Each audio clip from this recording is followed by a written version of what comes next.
ನಮಸ್ಕಾರ, ನ್ಯೂಸ್ 26ಗೆ ಸ್ವಾಗತ.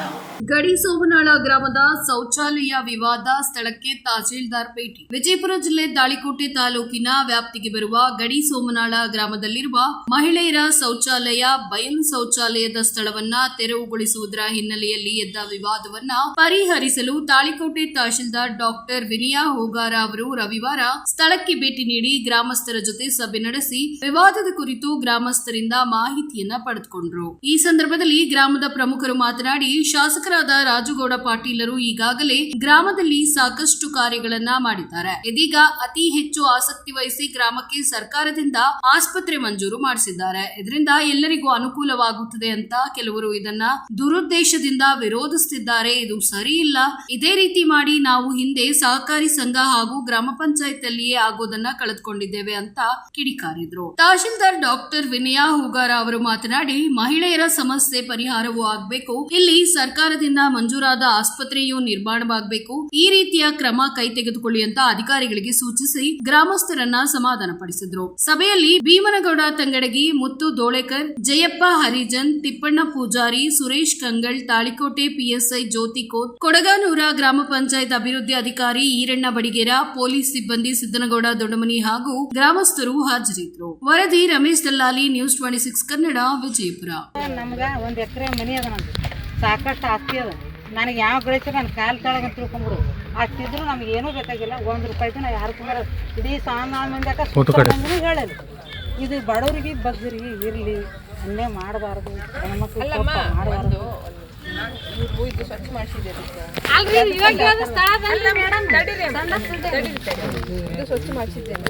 ಸರ್ಕಾರಿ ದವಾಖಾನೆ ಮಾಡಕ್ಕೆ ದವಾಖಾನೆ ಯಾರಿಗೆ ಮಾಡತ್ತಾರ್ರಿ? ದವಾಖಾನೆ ಯಾರಿಗೆ ಮಾಡತ್ತ?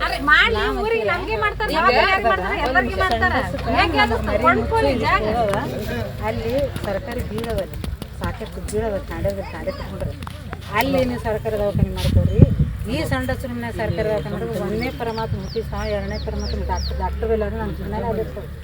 ಅವ ಆರಾಮ ಮಾಡಿದ್ವಿ, ಮೇಲೂ ದೊಡ್ಡಾಗಿ ಬಂದು ಮಾಡಿದ್ರೆ ಇದು ಸೂಕ್ತವಾಗುತ್ತಲ್ಲ. ನೀವು ಆ ಕಡೆ ಸಂಡಸ್ರು ಮಾಡಿ ಕೊಟ್ಟರು ಬೇಸಿಗೆದಾಗ ಬಂದು ಕುಂದ್ರಲ್ಲ, ಗಾಡಿ ಅಂತ ಕಡೆ ಆಗ್ತದೆ, ಅಲ್ಲಿ ಕೊಟ್ಕೋರಿ. ನಮಗೇನು ದೇವ್ರ ಕಡಿಮೆ ಮಾಡಿಲ್ಲ. ನೀವು ಗೌರ್ಮೆಂಟ್ ಕೊಟ್ಟರು 50,000 ರೂಪಾಯಿ ಈಗಿಂದಿಗೆ ಕೊಡ್ತೀವಿ, ಅಲ್ಲಿ ಕೊಟ್ಕೋರಿ. ಒಳ್ಳೆ ನೀವು ಏನು ಪಂಚಾಯತಿ ಮುಚ್ಚಿಲ್ಲ, ಪಂಚಾಯತ್ ಬಿಲ್ ತೊಗೊಂಡು ಆಗ ನೀವು ಎಲ್ಲರೂ ಜಾಗ ಕುಲ ಅದಂತೇಳಿ ವಿಚಾರ ಮಾಡಾಗಿ ಮೊದಲ ನನಗೆ ಅದು ಮೊದಲು ಗೊತ್ತಿಲ್ಲ. ಬಟ್ ಪಿಡಿಯೋರ ಹೋಗಿ ಅದು ತಾಲೂಕ್ ಪಂಚಾಯತಿ ಯುವ ಮುಖಾಂತರವಾಗಿ ಅದು ಉತ್ತಾರಿ ಹೋಗಿದ್ದೈತಿ. ಅದೇ ಜಾಗಕ್ಕೆ ಆಸ್ಪತ್ರೆ ಕಟ್ಟಬೇಕಂತೇಳಿ ಆದೇಶ ಆಗಿ ಬಂದಿದ್ದು ಐತಿ. ನಾ ಮಾತಾಡೋದನ್ನ ಅವಕಾಶ ಕೊಡ್ರಿ, ಆಮೇಲೆ ಮಾತಾಡೋದು. ಅದು 15 ಹಣಕಾಸಿನಾಗ 65 ಲಕ್ಷ ರೂಪಾಯಿ ಮಂಜೂರಾತಿ ಆಗ್ಯದ. ಶಾಸಕರು ಕೂಡ ಅದಕ್ಕೆ ಪ್ರಯತ್ನ ಪಟ್ಟು ಅದನ್ನ ತಂದು ಒಟ್ಟು ಎಲ್ಲರೂ ಮಾಡ್ಕೊರಪ್ಪ. ನಾ ಬೇರೆ ಕಡೆ ಹೋಗ್ತಿದ್ದು ಗೊಟ್ಟಗಣಿಕೆ ಕೇಳಿದ್ರು, ಬ್ಯಾಡ್ರಿ ನಮ್ಮ 2 ತಾಂಡೆ ಕ್ಯಾಪ್ತಳ ಮತ್ತು ಹಿಂದುಳಿದ ವರ್ಗದವ್ರು ಹೆಚ್ಚರು ಒಟ್ಟೆ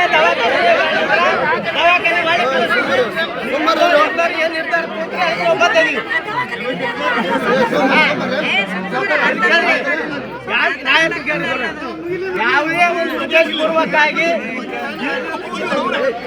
ಇಲ್ಲಿ ಯಾರು ಉದ್ದೇಶಪೂರ್ವಕವಾಗಿ ರಾಜಕೀಯ ಮಾಡಿಲ್ಲ. ವೈಯಕ್ತಿಕವಾಗಿ ಯಾರ್ದು ಏನೂ ಇಲ್ಲ. ಎಲ್ಲರಿಗೆ ಅವಕಾಶ ಅದ. ಪ್ರಜಾಪ್ರಭುತ್ವದಾಗ ನಿಮ್ಮೆಲ್ಲರ ನಿರ್ಧಾರನೇ ಅಂತಿಮ ನಿರ್ಧಾರ. ಇವತ್ತು ಬಂದಂತ ಒಂದು ಹಾಸ್ಪಿಟ್ಲ್ ಹಿಂದ ಸೊಸೈಟಿ ಬಂದಿತ್ತು, ಸೊಸೈಟಿ ಬೊಮ್ಮನೊಳಗೆ ಹೋಯ್ತು, ಪಂಚಾಯತಿ ಇತ್ತು, ಕೊಡಗಾನೂರಿಗೆ ಹೋಯ್ತು. ಎಲ್ಲಿಯೂ ಅವಕಾಶ ಇಲ್ಲ. ಬಯಲು ಮುಕ್ತ ಶೌಚಾಲಯ ಅಂತ ಮೊದಲು ಬಯಲು ದೇಶಕ್ಕೆ ಎಲ್ಲಿ ಅವಕಾಶ ಇಲ್ಲ. ಅದಕ್ಕೆ ಸರ್ಕಾರ ಏನ್ ಮಾಡೈತಪ್ಪ ಅಂತಂದ್ರೆ ಹಿಂದುಳಿದ ವರ್ಗದವರಿಗೆ ಮತ್ತು ಜನರದವರಿಗೆ ಇದ್ರೆ ಅದಕ್ಕಾದಂತ ಒಂದು ಬಜೆಟ್ ಅನ್ನು ಮೀಸಲಾಗಿಟ್ಟು ತಾವು ತಮ್ಮ ಮನೆಯಲ್ಲೇ ಶೌಚಾಲಯ ನಿರ್ಮಿಸಿಕೊಳ್ಳುವಂತ ವಿಷಯದಿಂದ ಒಂದು ಅದಕ್ಕೆ ಅನುದಾನ ಕೂಡ ಕೊಡ್ತೈತಿ. ಅದಕ್ಕೆ ತಮ್ಮ ಊರಿಗೆ ಒಂದು ಒಳ್ಳೆ ಸರ್ಕಾರದಿಂದ ಒಂದು ಒಳ್ಳೆ ಒಂದು ಯೋಜನೆ ಬಂದೈತಿ, ಅದನ್ನೆಲ್ಲ ಸದುಪಯೋಗಪಡಿಸೋರಿ ನಿಮ್ಗೆ ಆಗುವಂತ ಅನುಕೂಲಗಳನ್ನ ನೀವು ಮಾಡ್ಬೋದು.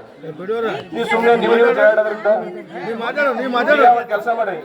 ಯಾರಿಗೆ ಇದರಲ್ಲಿ ಯಾರ ನಮ್ಮೂರಿಗೆ ಏನಂತಾರಲ್ಲ ಹಾಸ್ಪಿಟ್ಲ್ ಬೇಕನ್ನೋರು ಎಷ್ಟು ಮಂದಿ ಇದ್ರಿ, ಬ್ಯಾಡ್ ಅನ್ನೋರು ಎಷ್ಟು ಮಂದಿ ಅನ್ನೋದ್ರೆ ಅವ್ರು ನಮ್ಮ PDO ಸರ್ ಮಾತಾಡ್ತಾರ, ಅದ್ರ ಪ್ರಕಾರ ನೋಡ್ಕೊಳ್ರಿ. ಸಾರ್ವಜನಿಕ ಜಾಗ ಅಂತ ತಿಳ್ಕೊಂಡು ಅದು ಆ್ಯಕ್ಚುಲಿ ನಿಮ್ಮೂರಿನ ಆಸ್ತಿ. ಮತ್ತು ಅಲ್ಲಿ ಹಾಸ್ಪಿಟ್ಲ್ ಕಟ್ಟಿದ್ರೆ ಅನುಕೂಲ ಆಗುತ್ತೆ ಅನ್ನೋ ಲೆಕ್ಕದಾಗ ನಾವು ಈಗ ಜಾಗ ಸ್ವಚ್ಛ ಮಾಡಿದ್ದೀವಿ. ಅಲ್ಲಿ ನೀವೆಲ್ಲ ಒಪ್ಪಿದರೆ ಹಾಸ್ಪಿಟ್ಲ್ ಕಟ್ತೀವಿ, ನಿಮ್ಮ ಶೌಚಾಲಯ ಹೈಟೆಕ್ ಶೌಚಾಲಯ ಕಟ್ಟಿಕೊಡೋಕೆ ವ್ಯವಸ್ಥೆ ಮಾಡ್ತೀವಿ. ಮತ್ತು ಇನ್ನೊಂದು ಸರ್ಕಾರ ಏನು ಮಾಡಿದ್ದಾರೆ, ಈಗ ಮಹಿಳೆಂಗೆ ಗಾಡಿ ಕಟ್ಟಿ ಶೌಚಾಲಯ ಕೊಡೋಕೆ ಆಗ್ತಾ ಇಲ್ಲ. ಬಯಲು ಮುಕ್ತ ಶೌಚಾಲಯ ಪ್ರತಿ ನಮ್ಮ ರಾಜ್ಯದಾಗ ಬ್ಯಾನ್ ಮಾಡಿದ್ದಾರೆ. ನಾವು ಯಾವುದೇನೋ ಹೊರಗೆ ಶೌಚಾಲಯ ಕೊಡ್ತೀವಿ, ರೋಡ್ ದಂಡೆ ಕೊಡ್ತೀವಿ, ನಾವೆಲ್ಲೋ ಖುಲ್ಲ ಜಾಗದಾಗ ಕೊಡ್ತೀವಿ ಅಂತ ಅಷ್ಟೋದಿಲ್ಲ. ನಾವು ಯಾರಿಗೆ ಶೌಚಾಲಯ ಬೇಕಂತೀರಿ, ಈಗಾಗಲೇ ಶೌಚಾಲಯ ಕಟ್ಕೊಂಡಿದ್ದೀರಿ, ಕಟ್ಕೊಂಡವರು ತಮ್ಮ ಶೌಚಾಲಯಗಳನ್ನು ಬಳಸ್ರಿ. ಯಾರಿಗೆ ಶೌಚಾಲಯ ಕಟ್ಟಿಲ್ಲ ನಾವು ಕಟ್ಕೊಡಕ್ಕೆ ಸಹಾಯಧನ ಕೊಡ್ತಿದ್ವಿ, ತಮ್ಮ ಮನೆಗೆ ಕಟ್ಬೋದು. ನೀವು ಯಾರೇ ಸಾರ್ವಜನಿಕ ಕಟ್ಕೋತೀವಿ ಅಂತಂದ್ರೆ ಜನರದವರಿಗೆ 12,000 ರೂಪಾಯಿ ಐತಿ, SC STಗೆ 20,000 ರೂಪಾಯಿ ನಾವು ಸಹಾಯಧನ ಕೊಡ್ತಿದ್ವಿ. ತಾವು ತಮ್ಮ ಮನೆಯಲ್ಲಿ ಶೌಚಾಲಯ ಕಟ್ಬೋದು. ನಾವು ಅದಕ್ಕೆಲ್ಲ ಸ್ವಲ್ಪ ಸರ್ಕಾರ ತಮ್ಮಿಂದ ಐತಿ, ಅದಕ್ಕೆ ಸಪೋರ್ಟ್ ಮಾಡಿ.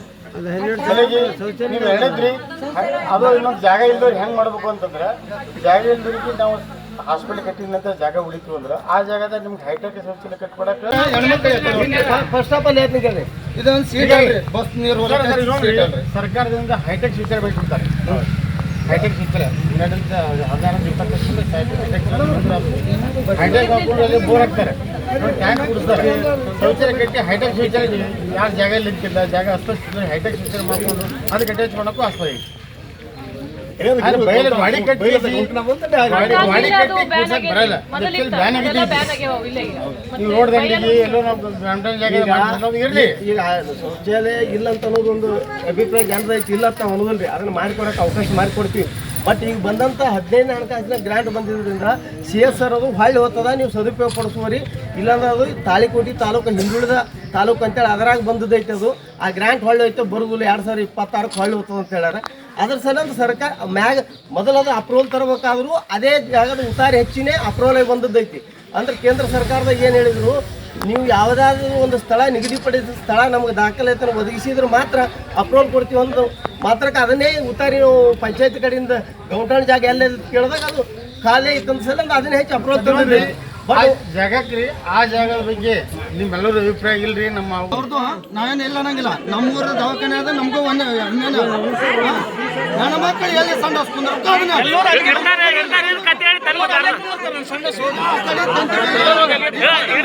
ಶೌಚಾಲಯ ಮಾಡ್ಕೊಡೋದು ಅಂತ ಹೇಳೋದಿಲ್ಲ. ಮತ್ತೆ ಇರ್ತಾರೆ ಏನು ಹೇಳೋದು, ಅರ್ಧ ದವಾಖಾನೆ ಅರ್ಧ ಶೌಚಾಲಯ ಮಾಡೋದು ಅಂತ ಹೇಳೋದು.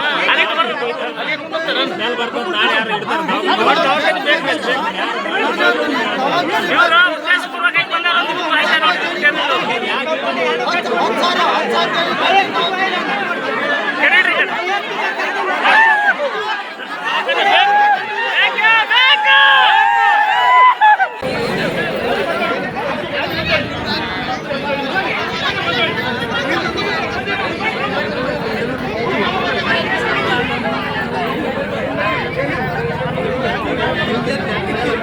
ಇದಾಗಿತ್ತು ಟುಡೇ ಅಪ್ಡೇಟ್ಸ್. ಇನ್ನಷ್ಟು ಸುದ್ದಿಗಾಗಿ ನೋಡ್ತಾ ಇರಿ News 26 ಕನ್ನಡ. ನಾವು ನಿಮ್ಮೊಂದಿಗೆ.